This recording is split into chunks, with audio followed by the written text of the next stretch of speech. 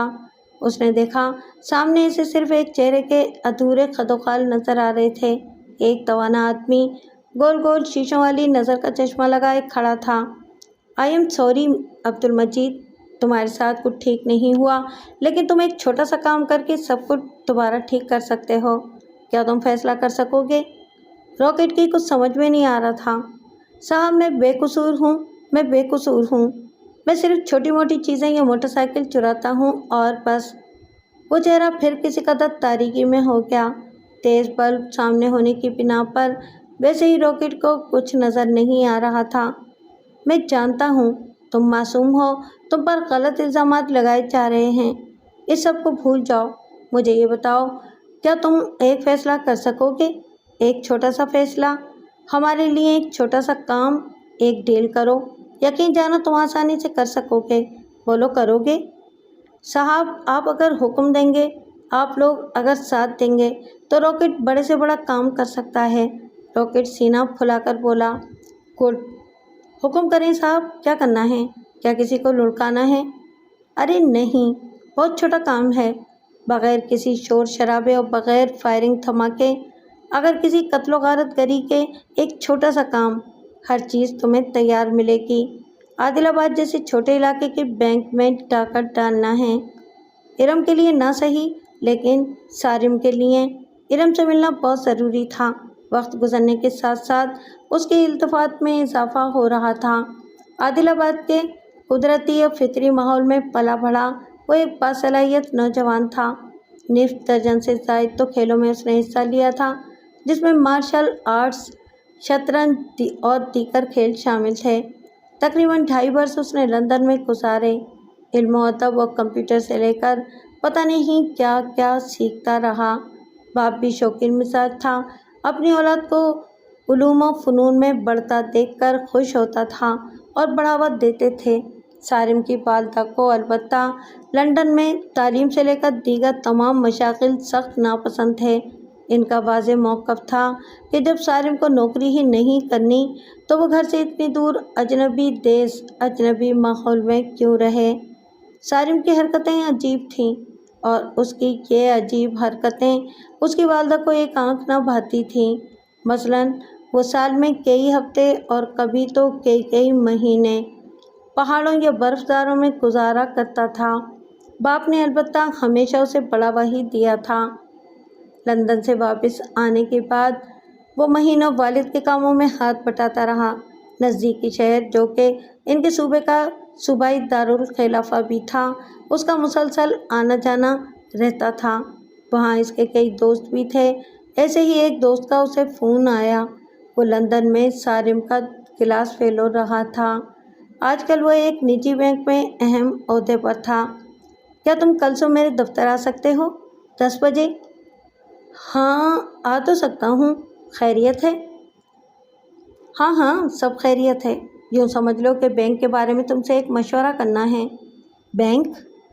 Okay, ضروری ہے؟ ہاں، ضروری ہے۔ میں پہنچ جاؤں گا، لیکن خدا را اپنے آفس کی بدمزہ چائے کے بجائے سامنے پٹھان کے ہوٹل کی عمدہ چائے پلوانا۔ اوکے۔ دوسری صبح بینک کے دفتر میں اس کا پرتپاک استقبال کیا گیا۔ بینک کے چند اور اہلکار بھی موجود تھے۔ سب کا تعارف کروانے کے بعد صارم کا تعارف کروایا گیا۔ سارے میرے بہت اچھے دوست ہیں، ہم نے لندن سے ساتھ ہی ماسٹرز کیا تھا۔ آپ عادل آباد کے بڑے اور شاید سب سے بڑے زمیندار ہیں۔ ہم عادل آباد میں اپنے بینک کی شاخ قائم کرنا چاہتے ہیں۔ اسی سلسلے میں آج عملے کا انٹرویو ہے۔ چونکہ عادل آباد برانچ میں ایک بڑا اکاؤنٹ سارم کا بھی ہوگا، نیز یہ تعلیم یافتہ بھی ہیں اور میرے دوست بھی ہیں، تو میں نے اس انٹرویو کے موقع پر آپ کی موجودگی کو ضروری خیال کیا۔ انٹرویو شروع ہو گیا، امیدوار آتے گئے، سوالات اور باتیں ہوتی گئیں، یہاں تک کہ ارم انٹرویو کے لیے آئی۔ ارم سادگی میں پرکاری کا شاہکار تھی، ایک حسن بے مثال۔ اس نے یقیناً سب کو متاثر کیا ہوگا، لیکن سارم کی تو دنیا ہی تہو بالا ہو گئی۔ ارم کی شخصیت نے اسے پہلی نظر میں ہی گرویدہ کر دیا تھا۔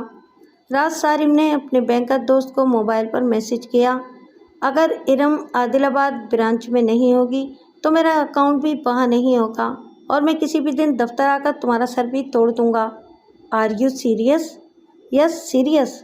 مبارکاں، she is our assistant manager. Thank you. No thank you, she deserved. Bank میں پہلا اکاؤنٹ سارم کا تھا اور یہ اکاؤنٹ ارم کھول رہی تھی۔ ڈپازٹ کتنا لکھ دوں؟ ارم نے اپنی لمبی پلکیں اٹھا کر مدھر آواز میں پوچھا۔ آج جتنا نجی ڈپازٹ آپ کو ملے اس کا دگنا، سارم نے کہا۔ پھر سارم بینک اور ارم روز کا معمول بن گئے۔ عادل آباد کے ماحول اور پھر دونوں کی تربیت، دونوں میں ایک عجیب رشتہ قائم ہو گیا تھا، لیکن کسی نے بھی اس رشتے کا اقرار نہیں کیا تھا، کبھی کوئی بات زبان پر نہیں آئی تھی۔ دونوں جانتے تھے کہ وہ ایک دوسرے کو ٹوٹ کر چاہتے ہیں، لیکن ارم جانتی تھی کہ ایک چھوٹی سی غلطی اس کے باپ کے مان کو ختم کر دے گی۔ سارم بھی واقف تھا اور وہ احترام کرتا تھا۔ وقت تیزی سے گزرتا رہا۔ سارم کے والد کا انتقال ہوا، تمام تر ذمہ داریاں اس کے کاندھوں پر آ گئیں۔ وقت گزرتا رہا، ارم اسی برانچ کی مینیجر بن گئی۔ اب بھی دونوں محتاط تھے۔ کچھ لوگوں کو تمام تر احتیاط کے باوجود یقیناً کچھ شک تھا، لیکن اس موہوم شک کی دونوں کو پرواہ نہیں تھی۔ سارم روزانہ یا ہر دوسرے دن بینک آ جاتا تھا۔ بظاہر وہ حساب کتاب کے لیے آتا، لیکن وہ سیدھا ارم کے پاس جاتا۔ وہیں دونوں ایک ساتھ ایک ایک کپ چائے پیتے، وہیں سارم کے بینک کے معاملات بھی نمٹ جاتے۔ اس دوران میں کسی بھی کسٹمر یا اسٹاف ممبر کے آنے پر کوئی پابندی نہ تھی۔ دونوں کے درمیان عجیب رشتہ تھا۔ اس تمام تر عرصے میں صرف ایک مرتبہ ارم نے سارم کو ہاتھ لگایا۔ سارم اپنے والد کے انتقال کے بعد جب پہلی بار بینک آیا اور صرف ارم کے سامنے اس کی آنکھیں کسی قدر نم ہوئیں تو ارم نے اس کے ہاتھ پر ہاتھ رکھ کر نرمی سے کہا، حوصلہ رکھو، اور پانی لینے اٹھی۔ یہ عجیب پریم کہانی تھی۔ اب سے کچھ عرصہ پہلے سارم نے پہلی مرتبہ ارم کے ہاتھ پر ہاتھ رکھا۔ ارم اپنے چیمبر میں اپنی کرسی پر تھی۔ سارم نہ جانے کس موڈ میں تھا، اس نے چائے بھی نہیں پی تھی اور جلدی میں بھی تھا۔ یہ عجیب پریم کہانی تھی۔ اب سے کچھ عرصہ پہلے سارم نے پہلی مرتبہ ارم کے ہاتھ پر ہاتھ رکھا۔ ارم اپنے چیمبر میں اپنی سیٹ پر تھی۔ سارم نہ جانے کس موڈ میں تھا، اس نے چائے بھی نہیں پی تھی اور جلدی میں بھی تھا۔ بی بی جی، جلدی آپ کی چھٹی ہونے والی ہے۔ چھٹی؟ کیا مطلب؟ آپ ملازمت چھوڑنے والی ہیں؟ ہیں؟ وہ کیوں اور کیسے؟ ارم حیران تھی اور کسی قدر پریشان۔ سارم نے بڑی محبت سے اس کے ہاتھ پر اپنا ہاتھ رکھا۔ ارم کو سمجھ نہیں آ رہا تھا کہ کائنات ساکت ہو گئی ہے یا دل دھڑکنا بھول گیا ہے۔ میری امی 1-2 دن میں آپ کے گھر آنے والی ہیں، آپ کو اپنے گھر لانے کے لیے، اس نے کہا اور وہاں سے نکلتا چلا گیا۔ اس تمام ماہ و سال میں وہ بمشکل 1 یا 2 مرتبہ ساتھ کہیں گئے ہوں گے۔ آج یہ ساری یادیں اسے بے طرح یاد آ رہی تھیں۔ وہ ایک چھوٹے سے شہر کے ایک دور افتادہ پلیا پر سر پکڑے، ہاتھ گھٹنے پر ٹکائے، منہ بسورے بیٹھا تھا۔ وقت گزرتا رہا۔ ارم کا آج کا رویہ اسے دل ہی دل میں خون کے آنسو رلاتا رہا۔ پھر نہ جانے کب اسے احساس ہوا کہ وہ بے خود بیٹھا ہے۔ وہ آہستگی سے اٹھا اور عادل آباد کی طرف چل پڑا۔ تمام راستے وہ سوچتا رہا اور پریشان ہوتا رہا کہ آخر کیوں؟ ارم تو کبھی کسی غیر کے ساتھ بھی اس طرح بدتمیزی سے پیش نہیں آئی تھی۔ سارم کے ساتھ اس نے ایسا کیوں کیا؟ وہ بوجھل قدموں اور ٹوٹے دل سے واپس آیا۔ اپنے دفتر میں داخل ہوتے ہی اسے پہلی اطلاع یہ ملی کہ شہر سے کرنل عارف کا فون تھا۔ آپ کا موبائل بند جا رہا تھا۔ انہوں نے کہا کہ جیسے ہی آپ سے رابطہ ہو آپ کی ان سے بات کروا دی جائے، ان کا نمبر یہ ہے۔ صارم نے سب سے پہلے تو ٹٹول کر دیکھا کہ اس نے اپنا موبائل کہاں رکھ دیا ہے۔ موبائل اس کی پتلون کی جیب میں تھا اور نہ جانے اس نے کب آف کر دیا تھا اور بھول گیا تھا۔ اس نے موبائل آن کیا اور کرنل عارف کے نمبر پنچ کرنے لگا۔ ہیلو، السلام علیکم۔ سلسلہ ملنے پر صارم نے کہا، میں صارم، عادل آباد سے صارم بول رہے ہیں؟ کرنل عارف نے بات کاٹتے ہوئے سوال کیا۔ جی ہاں، صارم نے جواب دیا۔ صارم، میں کرنل عارف بول رہا ہوں، آپ سے ایک بہت ضروری کام کے سلسلے میں ملنا چاہتا ہوں۔ کیا یہ ممکن ہے کہ آپ یہاں آ جائیں؟ صارم سوچ میں پڑ گیا۔ طرح طرح کے اندیشے سر اکھاڑنے لگے۔ اگر آپ کے لیے یہ ممکن نہ ہو تو آپ ہمیں بھی مدعو کر سکتے ہیں، لیکن مناسب یہی ہے کہ آپ تشریف لے آئیں۔ ٹھیک ہے، کب اور کہاں آنا ہے؟ صارم نے گہری سانس لے کر کہا۔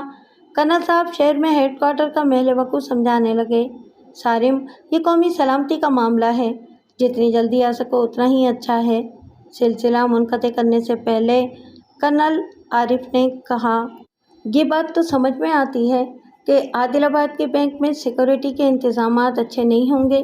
یہ ایک آسان ڈکیتی ثابت ہوگی، لیکن یہ بڑی ڈکیتی کیسے ہوگی؟ فراست علی خان نے نہ سمجھتے ہوئے سوال کیا۔ فراست، وقت آنے پر سب پتہ چل جائے گا، مجھے ذرا کام مکمل کر لینے دو، ایک مرتبہ پھر تم عادل آباد کے دولت مند ترین انسان ہوں گے۔ شیلا نے اسے مزید لالچ دیا اور فراست اپنی رہی سہی فراست بھی کھو بیٹھا۔ شیلا نے نہایت تیز رفتاری سے کام کیا۔ وہ انتظامات مکمل کرتی چلی گئی۔ اس تمام عرصے میں اس نے فراست سے صرف ایک کام لیا تھا۔ وہ کام بھی بڑا عجیب و غریب تھا۔ تقریباً مہینہ بھر پہلے اس نے فراست کو ایک چھوٹی سی چپٹی سی چپ دی تھی۔ یہ الیکٹرانک چپ تھی، اس ہدایت کے ساتھ کہ اسے صارم کے موبائل کو کھول کر ایک خاص خانے میں فٹ کرنا تھا۔ فراست کو یہ بات سمجھ میں نہیں آئی، لیکن ظاہر ہے وہ سوال نہیں کر سکتا تھا۔ پھر 15 ہی دن بعد کہا گیا کہ اب وہ صارم کا موبائل چرا کر شیلا کو لاتے۔ یہ بھی کون سا مسئلہ تھا؟ اس کام کے علاوہ اس نے بس انتظار کیا اور شیلا کو استعمال کیا۔ کل رات شیلا نے فراست کو فارم ہاؤس پر بلوا لیا۔ جب سے شیلا کینیڈا سے آئی تھی، آج وہ پہلی مرتبہ یہاں مل رہے تھے۔ اقامتی کمرے میں پہنچتے ہی فراست نے اس کا ہاتھ پکڑ لیا۔ او نو، ابھی بہت کام ہے، شیلا غرائی۔ آج شیلا کا رویہ اور لہجہ فراست کو عجیب سا لگ رہا تھا۔ فارم ہاؤس اور اس سے ملحقہ عمارتوں کی فضا بھی اسے کچھ مختلف لگ رہی تھی، لیکن وہ کسی احساس کو کوئی معنی نہیں پہنا پا رہا تھا۔ پہلے پیٹ پوجا، پھر کام دوجا۔ وہ معنی خیز انداز میں مسکرایا۔ نہیں، پہلا کام۔ غور سے سنو، کل ہمیں بینک لوٹنا ہے۔ کل؟ فراست سیدھا بیٹھ گیا۔ ہاں کل، اور تم جانتے ہو کہ آج رات وہاں کتنی رقم ہے؟ نہیں۔ اندازہ کرو۔ 70-80 لاکھ؟ نہیں، 15 کروڑ۔ کیا؟ فراست حیرت کے مارے کھڑا ہو گیا۔ 15 کروڑ؟ تم پاگل تو نہیں ہو گئی؟ یہاں عادل آباد میں؟ جی ہاں، یہاں عادل آباد میں۔ مجھے یقین نہیں آ رہا۔ کل صبح آ جائے گا جب رقم تمہارے قبضے میں ہوگی۔ شیلا آپ سے تم پر آ گئی تھی، لیکن فراست کی سانس پھولنے لگی۔ پلان کیا ہے؟ بہت سادہ، ایک خاص وین تیار کی گئی ہے، تم اسے چلا پھرا کر دیکھ لو۔ اس کے انجن میں کچھ تبدیلیاں کر کے اسے مزید پاورفل بنایا گیا ہے۔ تمہیں صرف وہ وین ڈرائیو کرنی ہے۔ صبح یہاں سے وین لے کر جانا اور بینک کے سامنے پارک کر دینا۔ انجن اسٹارٹ رکھنا۔ 2 آدمی تمہارے ساتھ ہوں گے، راکٹ اور عاشق۔ ایک کے پاس کلاشنکوف، ایک کے پاس ٹی پستول۔ عاشق بہترین الیکٹریشین بھی رہ چکا ہے، مزید تربیت اسے ہم نے دے دی ہے۔ وہ لمحوں میں بینک کا الارم سسٹم ناکارہ کر دے گا۔ اور گارڈز کے پاس اتنا اچھا اسلحہ نہیں ہوتا، لیکن راکٹ واقعی راکٹ ہے، وہ پہلے ہی انہیں غیر مسلح کر چکا ہوگا۔ تم فکر مت کرو، راکٹ کی اسپیڈ واقعی تیز ہے۔ یہ دونوں سارے کام کر کے رقم لے آئیں گے۔ تمہیں صرف یہ کرنا ہے کہ جب یہ گاڑی میں بیٹھ جائیں اور نوٹوں سے بھرے بیگ گاڑی میں رکھ دیں تو گاڑی پرانے راستے سے جھیل تک لے جانا۔